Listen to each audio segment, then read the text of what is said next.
Frères et sœurs, des pages Seigneurie études. Voilà, donc je vous dis shalom, shalom.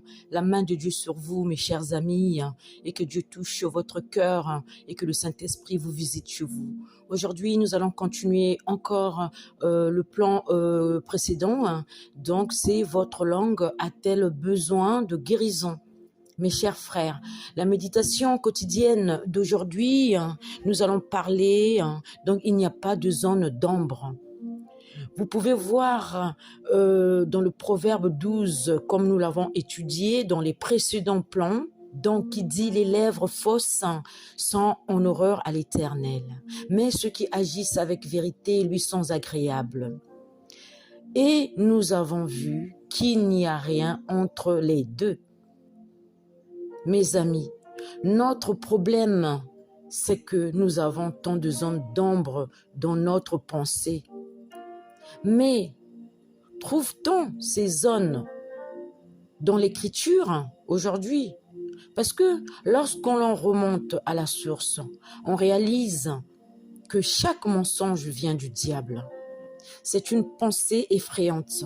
Et je vais le prouver par les paroles même de Jésus, s'adressant aux chefs religieux de son époque. Et rappelez-vous bien qu'il s'agit de personnes très religieuses.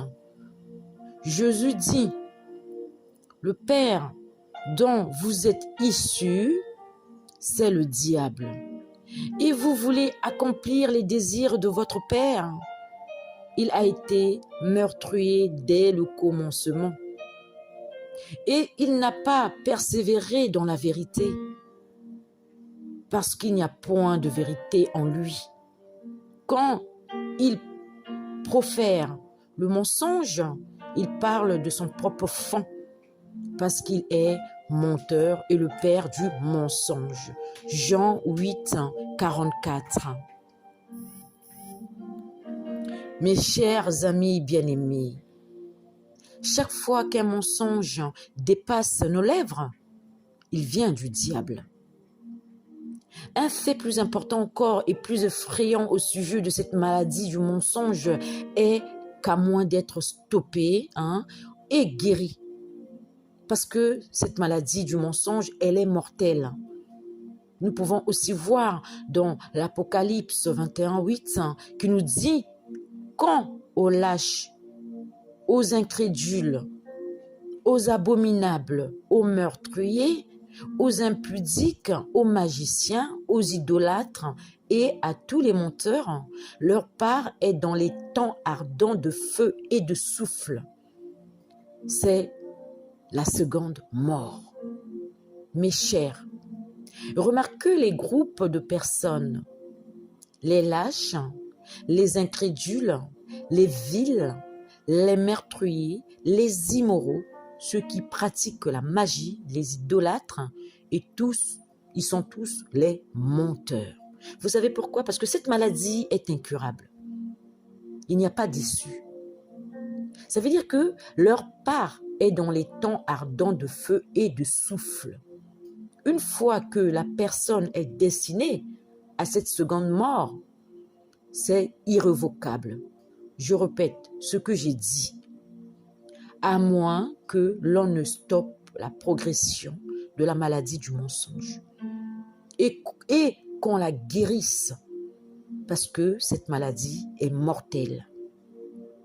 Tout simplement, nous pouvons voir plus loin dans l'Apocalypse 22, 15, dit de la cité de Dieu ceci. Dehors les chiens, les magiciens, les impudiques, les meurtriers, les idolâtres, tous ceux qui aiment et pratiquent le mensonge. Mes chers frères, ainsi, chacun de nous doit décider.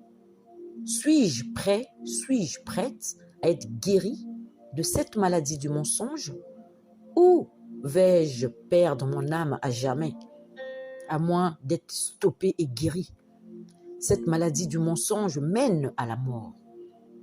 C'est pour cette raison, nous parlons tous les jours.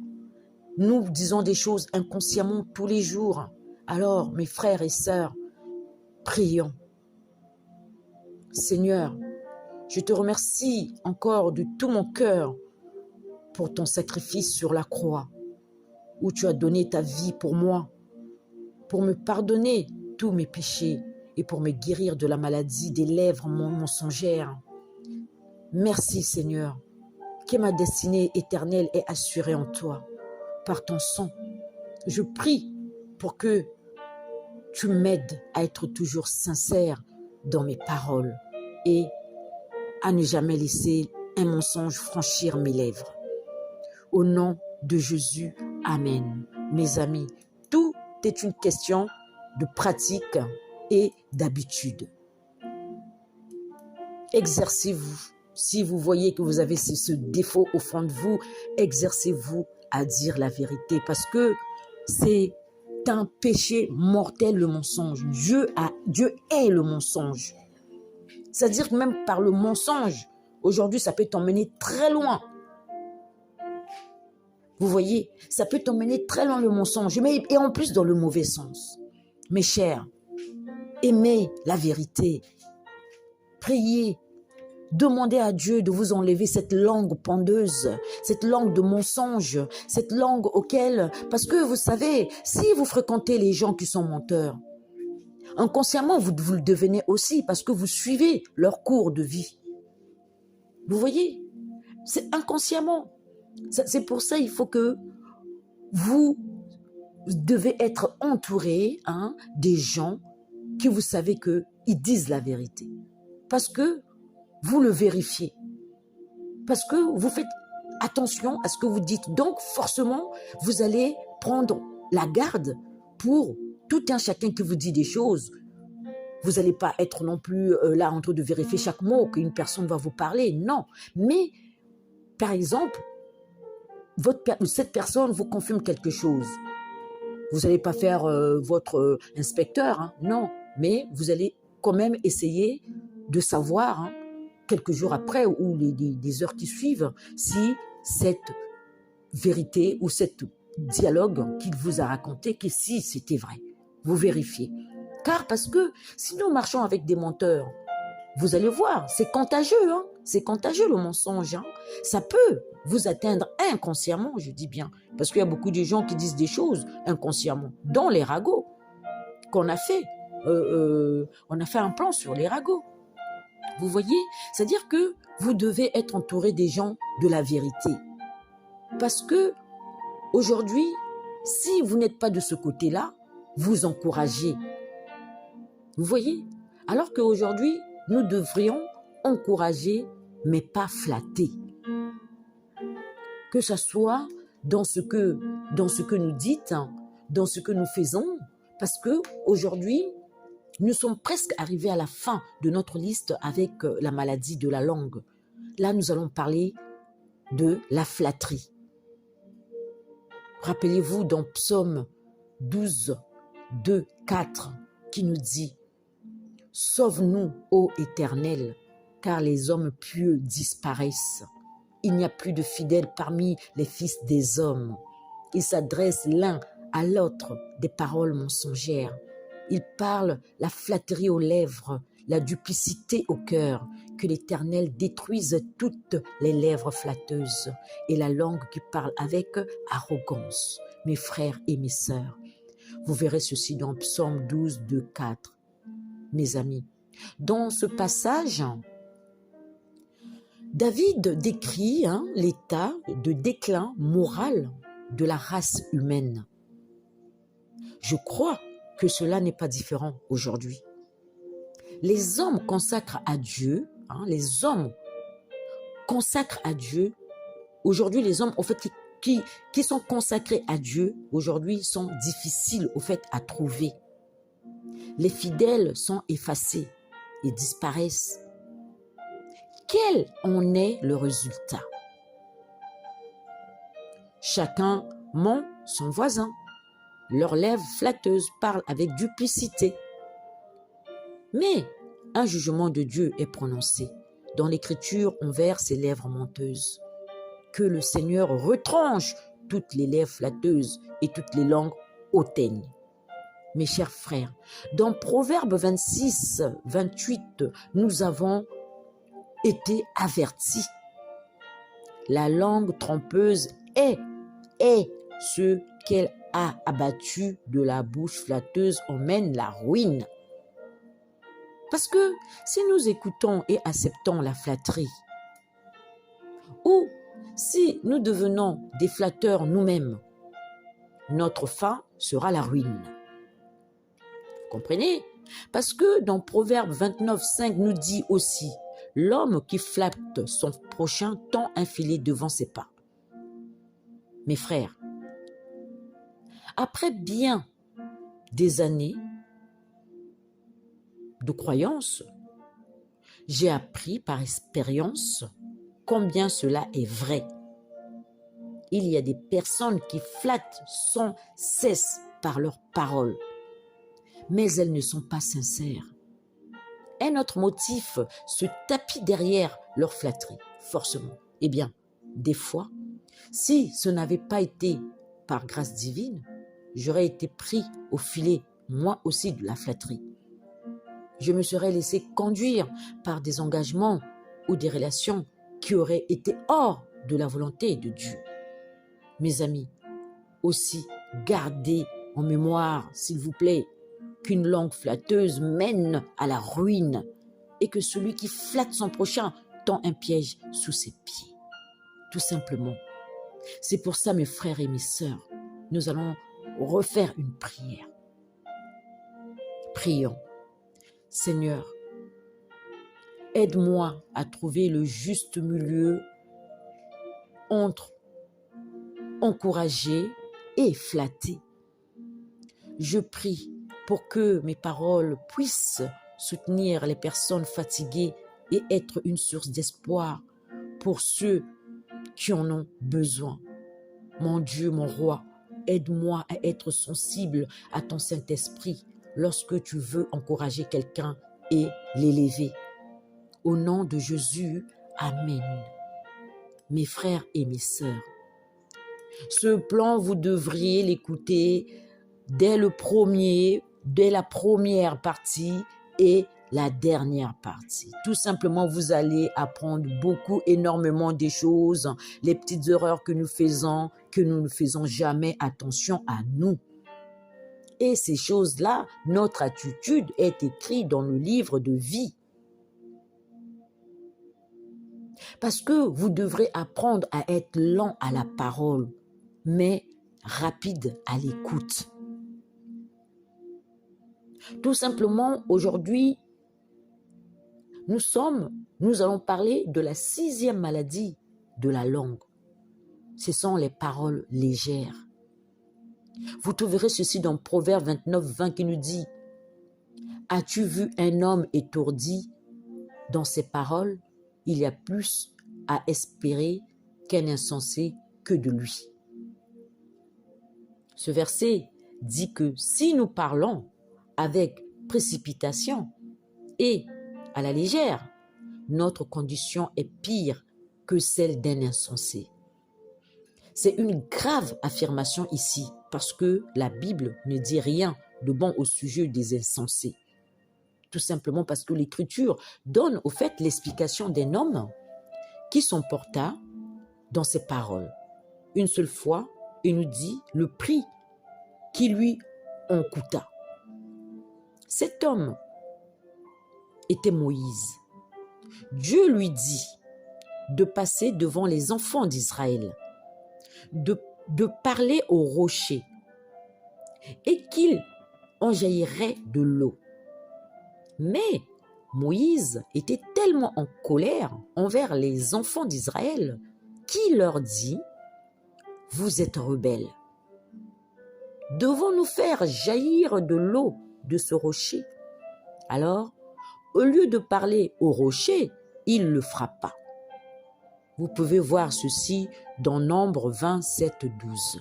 Mes frères et mes sœurs, cet acte de désobéissance exprimé par des paroles emportées lui coûta le privilège de conduire les enfants d'Israël en terre promise. Ceci est décrit dans le psaume 106, 32-33. Mes frères et mes sœurs, Ils excitèrent aussi le courroux de l'Éternel près des eaux de Mériba. Et Moïse fut affligé à cause d'eux, car ils aigrirent son esprit, de sorte qu'il prononça des paroles imprudentes. Mes amis, des pages du Seigneurie étude, remarquez le diagnostic. Un esprit provoqué nous conduit à des propos dépourvus de sagesse de nos lèvres. Et ces paroles précipitées nous coûtent le retrait de bien des bénédictions et privilèges. Parce que si Moïse dut payer un tel prix pour cette seule parole précipitée, soyons prudents afin de ne pas parler avec précipitation. Ce qui nous coûterait bien cher dans le domaine spirituel. Mes bien-aimés, nous allons refaire une prière. Prions. Seigneur, je prie pour que tu m'aides à contrôler ma langue, à être lent à parler et à écouter ta voix dans l'obéissance.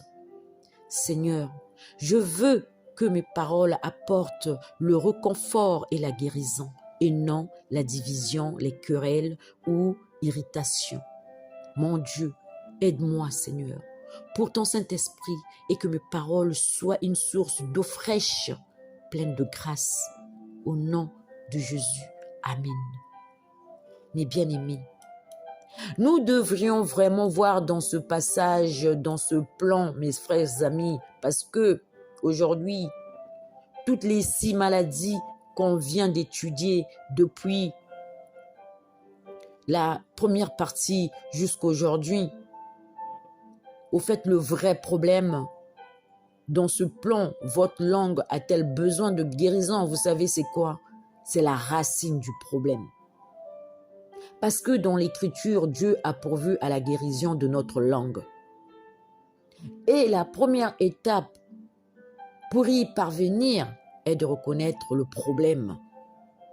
Le témoignage de la Bible est clair et explique. Ça veut dire que la racine du problème qui affecte nos propos est notre cœur. Vous verrez cela dans Matthieu 12, 33, 35. Jésus dit, « Ou dites que l'arbre est bon et que son fruit est bon, ou dites que l'arbre est mauvais et que son fruit est mauvais. Car on connaît l'arbre par son fruit. Race de vipères, comment pourriez-vous, étant méchant, dire de bonnes choses? Car c'est de l'abondance du cœur que la bouche parle. L'homme de bien tire de bonnes choses et son bon trésor, mais le méchant tire de mauvaises choses et son mauvais trésor. » Mes amis, le cœur est l'arbre et les paroles sont les fruits.